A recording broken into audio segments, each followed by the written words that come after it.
Hi friends, അതെ ഇന്ന് ഞങ്ങളൊരു സിനിമയ്ക്ക് പോവാണ് കേട്ടാ. ഇത്തിരി വൈകി ദൃശ്യം 3 കാണാനാണേ പോണത്. വൈകുന്നേരം 7 മണിയുടെ ഷോയ്ക്കാണേ പോണത്.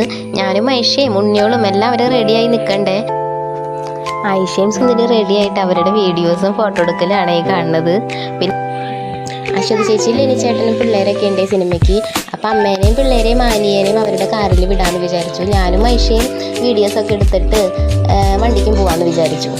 സുന്ദരി സമ്മതിച്ചില്ല കേട്ടാ. അവൾ എൻ്റെ കൂടെ വണ്ടിക്ക് വരുമെന്നും പറഞ്ഞ ചാടി കയറി ഫ്രണ്ടിൽ കയറി ഇരുന്നു കേട്ടാ. ഞാനും ഐഷയും പിന്നെ അവരെ വെയിറ്റ് ചെയ്തില്ല. അവർ കാരണം വന്നോട്ടെ എന്ന് വിചാരിച്ചിട്ട് ഞങ്ങൾ നേരെ വിട്ടു.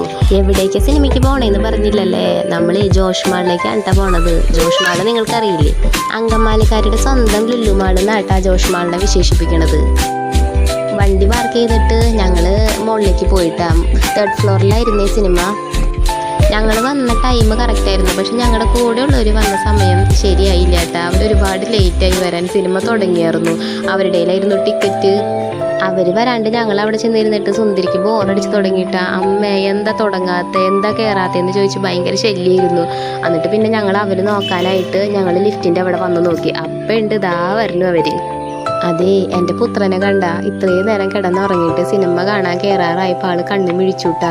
ശല്യം ഉണ്ടാക്കുമോന്ന് പേടിച്ചിട്ടാണ് കേട്ടാ ഞാൻ കയറുന്നത്. ഞാൻ പേടിച്ചപ്പോൾ ഒന്നും സംഭവിച്ചിട്ടില്ല കേട്ടാ. ചെക്കൻ നല്ലോണം ഇരുന്ന് സിനിമ കണ്ടു. സുന്ദരി കുറച്ച് നേരം ആയപ്പോഴേക്കും കിടന്നുറങ്ങി. അവൻ കുറേ നേരം ഇരുന്ന് കണ്ടു കേട്ടാ. പിന്നെ ആളും ഉറങ്ങി. പിന്നെ ഞാൻ ഫ്രീ ആയിട്ടിരുന്ന് സിനിമ കണ്ടു. സിനിമ കുഴപ്പമില്ല, അത്ര സൂപ്പർ എന്നൊന്നും പറയാനില്ല. സിനിമ കഴിഞ്ഞ് പുറത്തിറങ്ങിയപ്പോൾ ദാ നല്ല മഴ. അതുമാത്രമല്ല, മഴയത്ത് വീട്ടിലേക്ക് എത്തി. വീട്ടിൽ എനിക്കൊരു സർപ്രൈസ് ഉണ്ടായിരുന്നു. എൻ്റെ കെട്ടിയോൻ വന്നിട്ടുണ്ടായിരുന്നു. കെട്ടിയോൻ്റെ ഫേസ് കാണിക്കാൻ കിട്ടിയൊരു താല്പര്യമില്ല കേട്ടാ. അത് കാരണം ആളുടെ ഫോട്ടോ വീഡിയോ ഒന്നും എടുത്തിട്ടില്ല. പിന്നെ എല്ലാവരെയും കൊണ്ട് കിടത്തി ഞങ്ങളും ചോറുണ്ട് വേഗം കിടന്നുറങ്ങി. അപ്പം അത്രേ ഉള്ളൂ. Tata, bye bye.